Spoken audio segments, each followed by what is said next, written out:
ಸ್ವಲ್ಪ ದಿವಸ ಇರಬೇಕು. ಭಾರತದಲ್ಲಿ ಎಷ್ಟು ಕೊರತೆ ಇದೆ ಅಂತ ಗೊತ್ತಾಗುತ್ತೆ. ನನಗೆ ಅಲ್ಲಿಗೆ ಹೋದ್ಮೇಲೆ ಅಲ್ಲಿ ಎಷ್ಟು ಕೊರತೆ ಇದೆ ಅಂತ ಗೊತ್ತಾಯ್ತು. ಡ್ರಾಮಾನೇ ಇಲ್ಲ ಲೈಫಾಗೆ.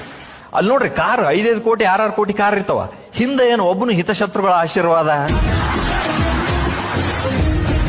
ನಮ್ಮಲ್ಲಿ ಕಾರ್ ತಗೊಳ್ಳದೆ ಅವ್ನು ಉರ್ಸ್ಲಕ್ಕ ಬಗಲಾಗಿದ್ದವನಿಗೆ.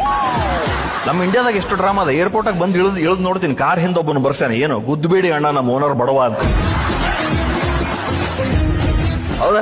ಇನ್ನು ಟ್ರಾಫಿಕ್ ರೂಲ್ಸ್ ಬಗ್ಗೆ ಹೇಳ್ತಿರ್ತಾರಲ್ಲಿ, ಏನ್ ಟ್ರಾಫಿಕ್ ರೂಲ್ಸ್ ಏನ್ ಪಾಲನೆ ಮಾಡ್ತಾರೆ ಅಂತಂದು. ಒಬ್ಬರಿಂದ ಒಬ್ರು ಇಷ್ಟಿಷ್ಟು ಡಿಸ್ಟೆನ್ಸ್ ಮೇಂಟೈನ್ ಮಾಡ್ತಿರ್ತಾರಂತ. ನಮ್ಮ ಇಂಡಿಯಾದಾಗ ಹಂಗೆಲ್ಲ ಇಲ್ಲ ನೋಡ್ರಿ. ಕಿಟಕಿ ಓಪನ್ ಮಾಡಿದ್ರೆ ಅಂದ್ರೆ ಬಗಲಾಗಿದ್ದವನು ಒಂದು ಮುತ್ತು ಕೊಟ್ಟು ಹೊಡೆಬಿಡ್ತಾನೆ.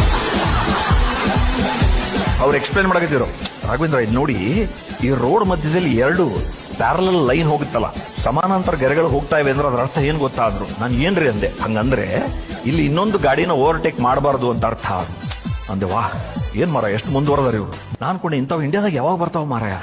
ಬಂದು ನೋಡ್ತೀನಿ, ಎಲ್ಲಾ ಊರುಗಳಿಗೂ ಇದ್ದಾವ್ರಿ ಅವು. ನಾವು ನೋಡಿಲ್ಲ ಅಷ್ಟೇ ಅವನ್ನ. 20 ವರ್ಷದಿಂದ ಅವ. ನಾವು ಸುಮ್ಮನೆ ಟ್ರಾಫಿಕ್ ಪೊಲೀಸ್ ಡಿಸೈನಿಗೆ ಹಾಕ್ಯಾನ್ಬಿಡ್ಲಿ ಅಂತ ನಾವು. ಹೌದಾ?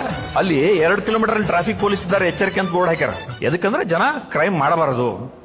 ನಮ್ಮಲ್ಲಿ ಮಾಡ್ಲಿ ಅಂತ ಕಾಯ್ತಿರ್ತಾರ. ಸಿಗ್ನಲ್ ಕಾಣಿಸ್ಕೊಂಡ್ಬಿಟ್ರೆ ಇವ್ನು ತಪ್ಪು ಮಾಡಲ್ಲ ಅಂತ ಗೊತ್ತಿರ್ತದ. ಅದಕ್ಕೆ ಸಿಗ್ನಲ್ ಆ ಕಡೆ ಒಂದು ಟ್ರಕ್